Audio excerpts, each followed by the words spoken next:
What's going on, everybody? This your boy Isaiah, coming to you from Buccaneers Locker. Subscribe, like, comment, share on all my videos. Make sure you hit the notification button on this channel to notify you on all new videos that's posted on the Buccaneers Locker YouTube channel. Well, ladies and gentlemen, my Pirates and my Sea Bandits, it's a lot to talk about tonight after the game against the Arizona Cardinals for the Tampa Bay Buccaneers. The tale of two halves. Where should I start at? Well, let me start in the first half. I'm going to get straight to it. I'm throwing punches right away, folks. Mike Smith and Dirk Koetter, it's a reason why they've been getting fired together. Jacksonville fired them. Atlanta fired them. And then we ended up with these two knuckleheads. 24-0 in the first half. Offensively and defensively, we look like crap. For some strange reason, Dirk Koetter just don't know what in-game situations. Oh, gosh. Situational football, folks. Dirk Koetter has shown us he has no clue how to manage situations in-game. Now, we down 24-0, a terrible first half.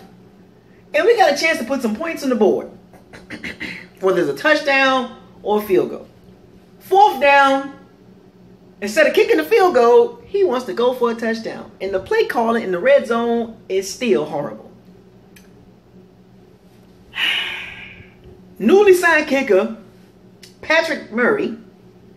We at the what? 1 yard line, 2 yard line? 24-0. We get the ball in the second half. 3 points. Is better than none. But he goes for a touchdown and didn't get it.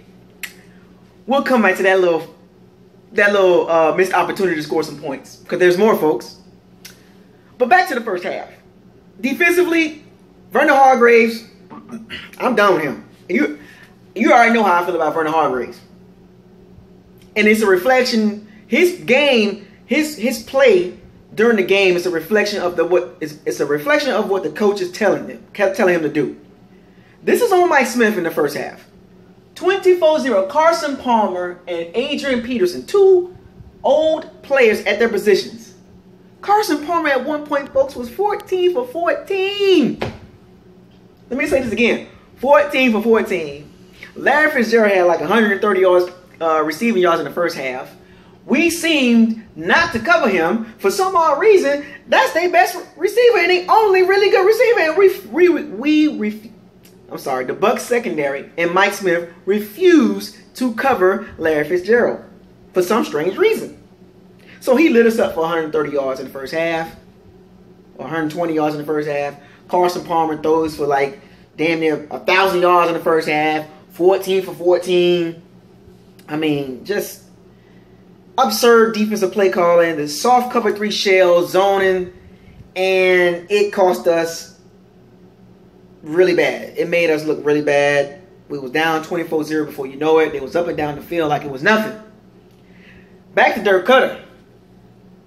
All this talent on offense, and we still can't get it together. We can't complete a full game. We got 2 victories against 2 bad teams. And the Bears are not really a bad team because they won today, so they got 2 wins just like we do. We beat the Bears and Giants, but that's neither here nor there. I just want to throw that out there. Dirk Koetter has no... He don't look like a head coach to me, folks. He don't look like a head coach. With his first half play calling, and Jameis Winston get hurt, and a lot of people saying Dirk pulled him and all this stuff. It looked like he was hurt to me. It just in that play calling. You take the points, and you get on about your business. So in the second half, insert Ryan Fitzpatrick, he gets us, a touchdown and a 2-point conversion. Why are we doing 2-point conversions now? Just kick the extra point. We did that 3 times. So mind you, that's the field goal that he refused to kick before the first half, and 3 2-point conversions, which could have been extra points. I believe that's 1, 2, 3, 4, 5, 6 points that he left on the board. And what was the score? 33-38. So those 6 points that we could have just took, we could have won 39-38. Situational football. Dirk Koetter is a college coach. He's one of the worst coaches in the NFL in in-game situational football. It showed in Arizona. It showed as a coordinator at Jacksonville. It showed as a coordinator in Atlanta. Him and Mike Smith has this thing of situational football. They get it wrong all the time. So in the second half, we up and down the field on Arizona. Ryan Fitzpatrick throwing the ball over the place. We get the ball back, got some momentum, 20 straight points. And first down at our 1 yard line, Dirk Koetter calls a hitch route. And Tremaine Williams steps in front and intercepts the ball. Now, I'm not an NFL football player, but I know if I got a team at the 1 yard line, they trying to get the ball out quick out of their hands. Hey, that's just me. And Ryan Fitzpatrick just threw the ball. Didn't even look. He just threw it. Pre-snap read, he threw it straight to Mike Evans, and Tremaine Williams just stepped right in front of it. Momentum killer. And then Arizona goes in with Adrian Peterson, who had 130-something yards.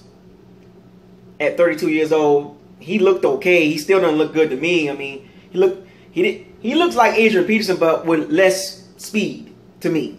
And we gave up 130 yards to this dude. A lot of that damage was in the first half. In the second half, he really didn't do the damage he did. Carson Palmer, and Larry Fitzgerald in the second half. For some strange reason, we made second half adjustments, which was a little too late on the offensive side and defensive side. Mike Smith came out with another game plan. He played a lot of man press coverage on Larry Fitzgerald and John Brown and J.J. Nelson and Jermaine Gresham and all Arizona weapons. And it made a big difference. And I don't know why he didn't do this in the first half. If he did this in the first half, Arizona don't have 24 points. Because I'm going to say it right now, folks. Just by looking at the second half, I think we're better than Arizona. Clearly. When you don't put a complete game together and when you have poor coaching on both sides of the ball, you can't coach really bad in the first half and expect the second half to be just smooth. You can't do that. You gotta coach from the first half, first quarter, all the way to the second half until the clock hits 0. You gotta have a full, complete game of coaching. Defensively, we shut Arizona down in the second half. They scored 2 touchdowns. We outscored them 33-14, which is wow, 33-14, which tells me a lot about the team. And I got a nickel and dime this too, because Vernon Hargreaves, I got on him already, and we didn't see too much of Chris Conte. Justin Evans, start him, Mike Smith. He's a starting safety. Him and T.J. Ward, and rotate Keith Tandy in there, because Chris Conte don't make plays. I ain't hear his name called the whole game. I didn't hear his name called the whole game. Excuse my language, my French, my English. But 33-14 in the second half. Clearly outplay Arizona. And the only reason why they got 14 points is because of Fitzpatrick's turnovers, or that one turnover when he turned the ball over inside the 5 yard line. And that's how they got the 14 points, or the extra touchdown.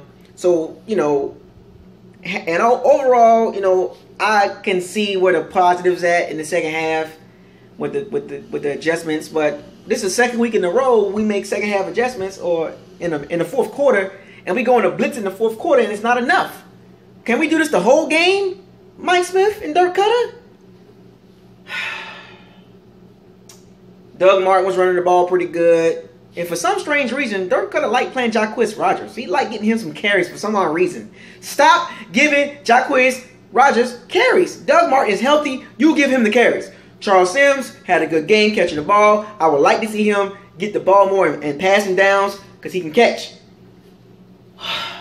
Mike Evans had a good touchdown. Cameron Brate, Adam Humphrey had some good catches. Deshaun Jackson, had a touchdown, good catch. Offensive line did okay. They did a pretty good job. DeMar Dotson is probably going to be a Pro Bowler right tackle. Probably one of the highest grade right tackles in the NFL according to Pro Football Focus. Donovan Smith had an okay game besides that false start. J.R. Sweezy, Ali Marpet had a pretty good game. Jameis Winston, he got hurt, a shoulder injury. We don't know what that is. What the disclosure of the injury is. We don't know exactly what it is with the shoulder injury. It looked like he was about to go back in, but they shut him down. That's the competitor in Jameis Winston. Special teams, it is what it is with special teams. Dirk clearly didn't have no confidence in the special teams, the field goal kicking team or the extra point kicking team, because he refused to kick an extra point. And this shows you how incompetent Dirk Koetter is as a head coach. He signs a kicker named Patrick Murray, which is not a bad kicker. And he basically told the NFL, yeah, I signed a kicker, but I'm not going to use him. Then he finally used him, and he made the extra point. So what about those other 3 chances that he could have had, and plus that field goal? A 22-yard field goal, by the way, in the first half. And those 3 2-point conversions that you could have just let him kick the extra point. And would lose by 5, and we could have won by 1.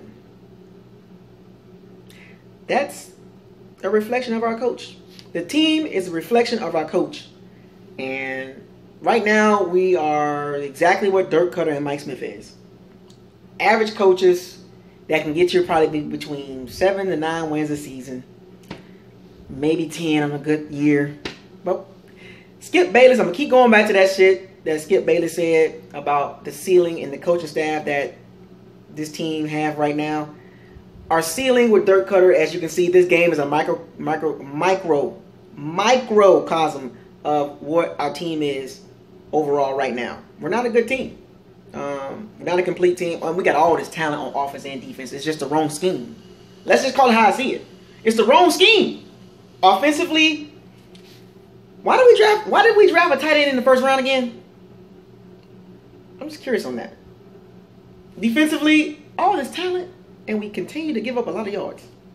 This game, we gave up 430 yards.